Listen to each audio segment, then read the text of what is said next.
Laden से ज्यादा खूंखार।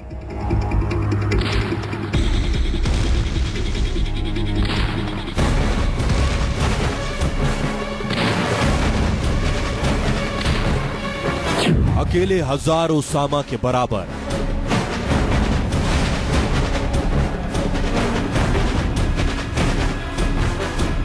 जो कत्ल के लिए देता है तनख्वाह।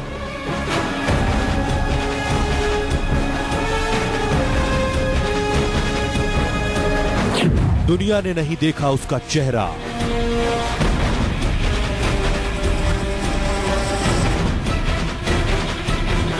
जो मास्क पहनकर खेलता है खूनी खेल।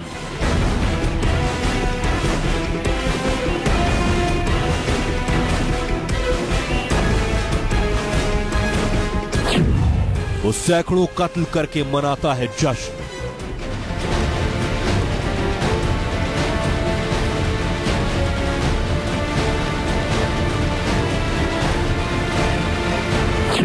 दुनिया का सबसे दुर्दांत आतंकी।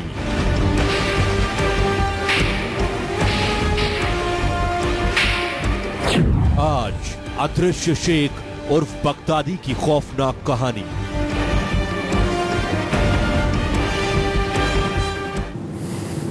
आप देख रहे हैं न्यूज़ 24, आपके साथ मैं हूं मानक गुप्ता। जी हां, इराक की सड़कों पर 1000 ओसामा बिन लादेन घूम रहे हैं। इराक के सत्ता प्रतिष्ठान की बुनियाद आतंक के हमलावर दस्तों ने हिला कर रखती है। आतंक के इस दस्ते का नाम है ISIS और इसका सरगना है अबू बकर बगदादी। जी हां, बगदादी ने ही इराक की सड़कों पर हजारों लादेन उतार दिए हैं। खुद पर्दे के पीछे बैठा है बगदादी, लेकिन उसके आतंकी दस्ते इराक पर कब्जे के संघर्ष में लगातार आगे बढ़ रहे हैं। लिहाजा इराक सरकार ने दुनिया के बड़े देशों से अपने देश को बचाने की अपील की है।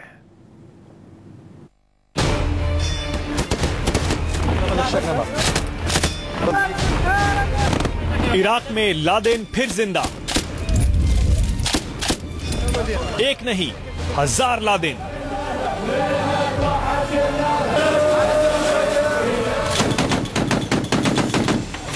इराक नहीं बचा तो दुनिया नहीं बचेगी। आतंक के सबसे बड़े आका ओसामा बिन लादेन का अंत करने का दावा दुनिया कितना ही करे, आतंक का सबसे खूंखार चेहरा हर दिन के साथ और भयानक होता जा रहा है।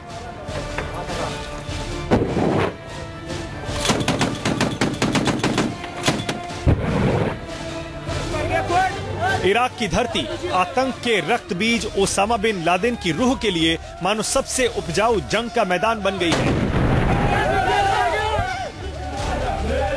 जहां सुन्नी जमात से जुड़े संगठन ISIS यानी Islamic state of Iraq and Syria के आतंकी लड़ाके खून खराबा और आतंक के भयावह दौर को वापस लाते दिख रहे हैं।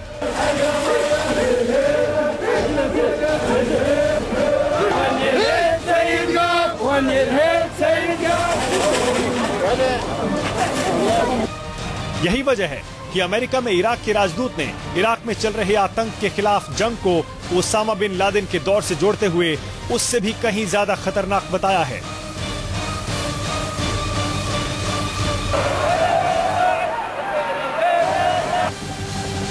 इराकी राजदूत ल्यूकिन फैली ने एक इंटरव्यू में आगाह किया है कि ISIS के खतरे को दुनिया नजरअंदाज न करे। ये खतरा सिर्फ इराक पर नहीं, पूरी दुनिया पर मंडरा रहा है। ISIS के लड़ाकों की शक्ल में एक नहीं, 1000 लादेन सिर उठाए घूम रहे हैं। ल्यूकिन फैली को डर इस बात का है कि ISIS को इराक का अंदरूनी खतरा मानकर अगर अमेरिका समेत दुनिया के बड़े देशों ने मदद के लिए हाथ नहीं बढ़ाए तो फिर जो जलजला इराक को जला रहा है वही आग दुनिया को भी अपनी आगोश में ले लेगी। हजारों ओसामा पैदा करने वाला आतंक का नया आका इराक में खड़ा हो चुका है, जिसने अल कायदा के आतंक को भी मात देने वाले हजारों आतंकियों की फौज खड़ी कर ली है, जो आतंक के मिशन में बाकायदा सैलरी बांटता है। आतंकी संगठन Islamic state of Iraq and Syria यानी ISIS के इस नए आका का नाम है अबू बकर अल बगदादी। इसकी उम्र है महज 44 साल और यही है दुनिया के सबसे बड़े आतंकी ओसामा बिन लादेन का नया अवतार। तमाम रिपोर्ट के मुताबिक अबू बकर अल बगदादी ने ही ISIS की बुनियाद डाली। इराक के समारा शहर का रहने वाला बगदादी 2003 में इराक पर अमेरिकी हमले के वक्त मौलवी था, जिसे अमेरिकी फौज ने सद्दाम हुसैन के खिलाफ कार्रवाई के वक्त गिरफ्तार भी किया था।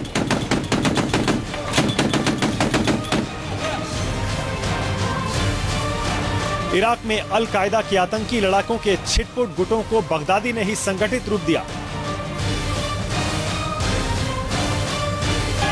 इराक में अल कायदा के आतंकी लड़ाकों के छिटपुट गुटों को बगदादी ने ही संगठित रूप दिया।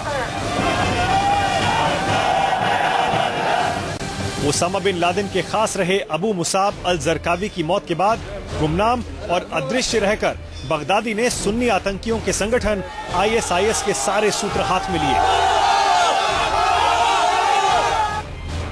ISIS का सरगना बनने के बावजूद बगदादी ने हमेशा अपनी पहचान छिपाए रखी। यहाँ तक ISIS के हर आतंकी रंगरूट को मास्क पहनना अनिवार्य कर दिया। शुरुआती दौर में 1000 लड़ाकों से उसने आतंकी गिरोह की शुरुआत की और देखते ही देखते मिडिल ईस्ट के कई देशों में इसने जाल बिछा लिया। साल 2006 में ISIS का नेटवर्क सीरिया और उससे लगे इराक के सरहदी इलाके में खड़ा कर बगदादी ने आतंक की किताब में अल कायदा का विकल्प बनने की कोशिश शुरू की।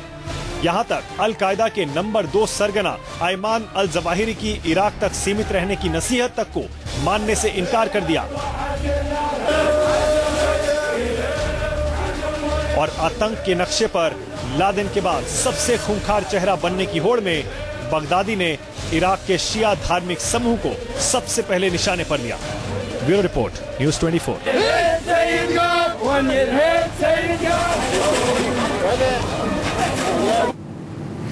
इराक में बगदाद के पास करबला की जो जमीन हजरत मोहम्मद के नाती इमाम हुसैन की शहादत के लिए तीर्थ बन चुकी है, ISIS का सरगना अबू बकर बगदादी उस करबला को कई बार दहलाने का गुनाह कर चुका है। अमेरिका ने इसे जिंदा या मुर्दा पकड़ने के लिए 60 करोड़ तक का इनाम घोषित किया है, लेकिन बगदादी कभी अमेरिकी शिकंजे में नहीं आ सका और अब तो वो सीरिया के बाद इराक के लिए सबसे बड़ा खतरा बन चुका है।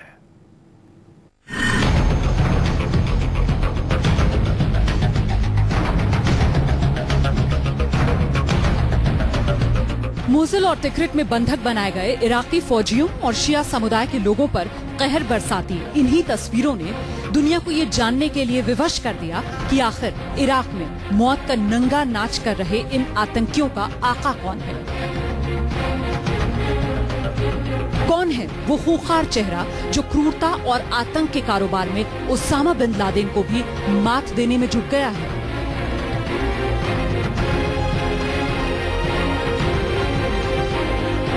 अबू बकर बगदादी को निर्दोष लोगों का खून बहाने पर ही सुकून मिलता है। बंधकों के गले और सीने पर राइफल्स की नोक से गोलियां बरसाते वक्त लोगों की आखिरी चीखें बगदादी को तसल्ली देती हैं।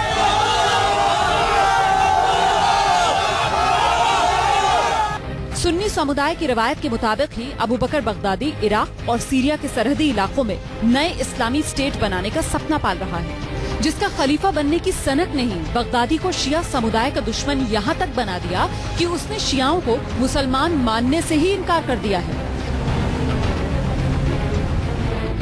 यही वजह है कि बगदादी ने करबला में मातम मनाते शिया समूहों को सबसे पहले आतंकी निशाने पर लिया।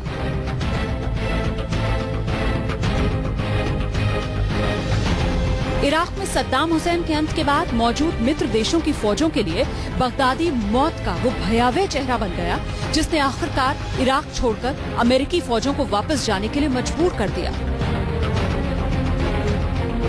बगदादी अमेरिकी खुफिया एजेंसियों के रडार पर चढ़ा, लेकिन कभी बगदादी की 2 तस्वीरों के सिवाय उसका कोई वीडियो या फिर कोई पहचान अमेरिकी एजेंसीज को हासिल नहीं हो सकी। इस बीच बगदादी सीरिया से लेकर इराक तक सुन्नी नियंत्रण से सुन्नी अमीरात की बुनियाद डालने में जुट गया है। जानकारी के मुताबिक बगदादी की अगुवाई वाले ISIS के पास इराक में ही करीब 6000 आतंकी लड़ाके हैं, जबकि 5000 आतंकी लड़ाके सीरिया के मोर्चे पर भी हैं।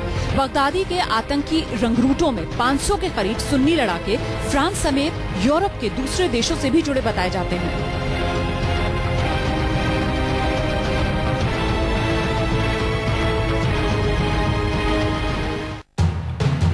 ISIS से जुड़े हजारों आतंकियों की भर्ती से लेकर आतंकी प्रशिक्षण का काम बगदादी बेहद पेशेवराना तरीके से करता है। आतंकी गुट में खास तौर पर डेथ स्क्वाड की अहमियत है, जो गुरिल्ला तरीके से न सिर्फ भीड़ पर हमला करते हैं बल्कि बंधकों को जान से मारने में क्रूरता की हदें पार करते हैं। जिंदा लोगों पर गोलियां बरसाने की तस्वीरें सोशल मीडिया पर अपलोड करने के लिए तकनीकी दस्ता भी अलग से जुटा रहता है और इस काम में जुटे आतंकी रंगरूटों के लिए बाकायदा रिहाइश के साथ तनख्वाह का बंदोबस्त किया जाता है और इसके लिए कॉर्पोरेट शैली में आतंक के बिजनेस स्क्वाड के लिए टारगेट भी फिक्स कर दिया जाता है, जिसमें तेल के कुओं पर कब्जा करना, कारोबारी समूहों को बंधक बनाकर वसूली करने जैसे काम शामिल है। इराक के ताजा गृह युद्ध ने ISIS की ताकत में कई 100 गुना का इजाफा किया है। मसलन मोसुल के कब्जे के बाद ISIS को सिर्फ मोसुल सेंट्रल बैंक से ही 429 मिलियन अमेरिकी डॉलर की रकम हासिल हो चुकी है, जिससे वो करीब 60,000 तक नए लड़ाके भर्ती कर सकने में सक्षम हो गया है। मोसुल के फौजी कंटोनमेंट से ISIS ने बड़ी संख्या में अमेरिकी हथियार हासिल कर लिए हैं, जिसमें carbine, machine guns, grenade launcher, T-55 tank, night vision उपकरण शामिल हैं। तो कई ब्लैक हॉक हेलीकॉप्टर्स और कार्गो प्लेन्स भी ISIS के कब्जे में आ चुके हैं। बगदादी की अगुवाई में ISIS के आतंकी अब तक मोसुल, टिकरित समेत इराक के 6 बड़े शहरों पर कब्जा कर चुके हैं। सरहदी इलाकों के कई प्रांत भी बगदादी के नियंत्रण में आ चुके हैं। बगदादी के आतंकी रंगरूट अब बगदाद की ओर बढ़ रहे हैं।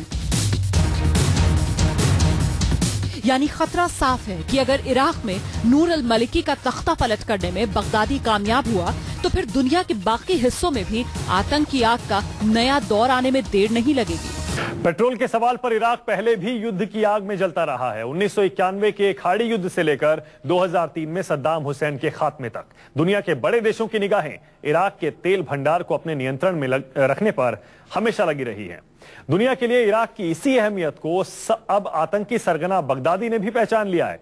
लिहाजा सुन्नी आतंकी समूह ISIS ने इराक पर कब्जे की जंग छेड़ दी है।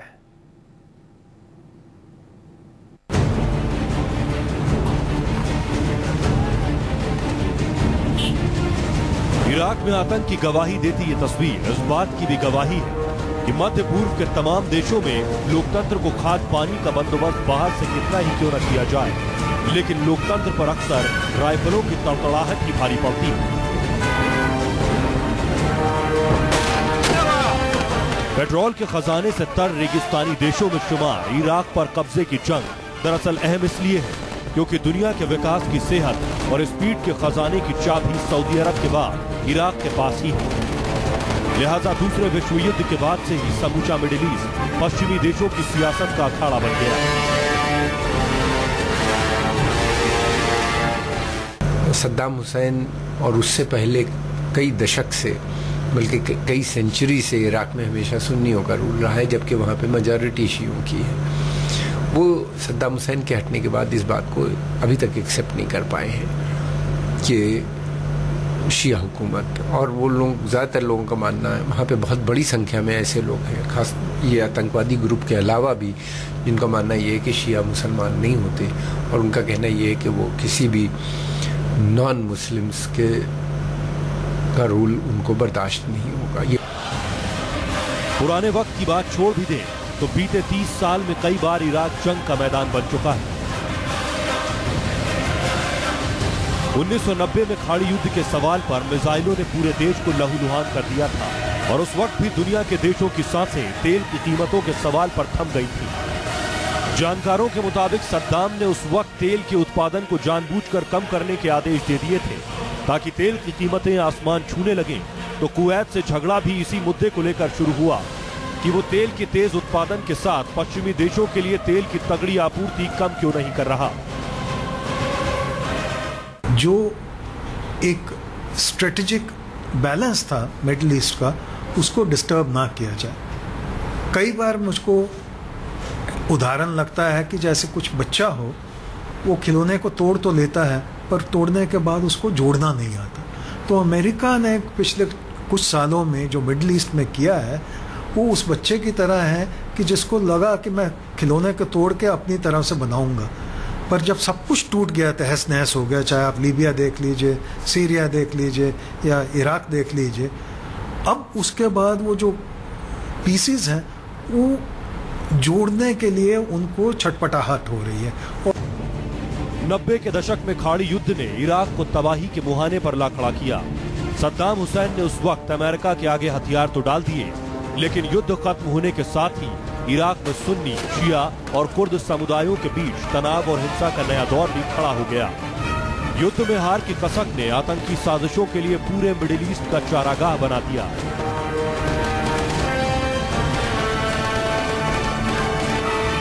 तो साल 2001 में वर्ल्ड ट्रेड सेंटर पर हमले के बाद तो अमेरिका ने ईरान समेत इराक को भी शैतानी ताकतों की धुरी बताकर इराक में सद्दाम की सत्ता के अंत की लड़ाई का ऐलान कर दिया।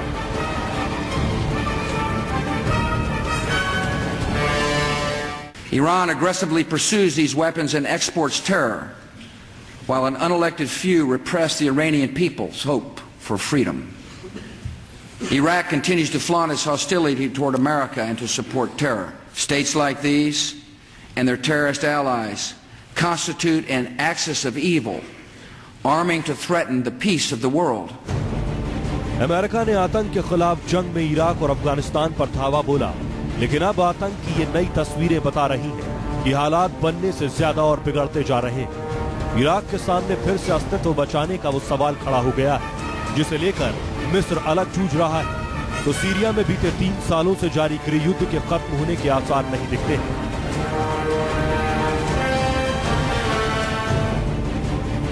इतिहास के पन्नों में कभी इराक सभ्यता का सिरमौर था, लेकिन अब इराक की जमीन पर जो हो रहा है वो सभ्यता के सबसे निचले पायदान की भी कहानी है।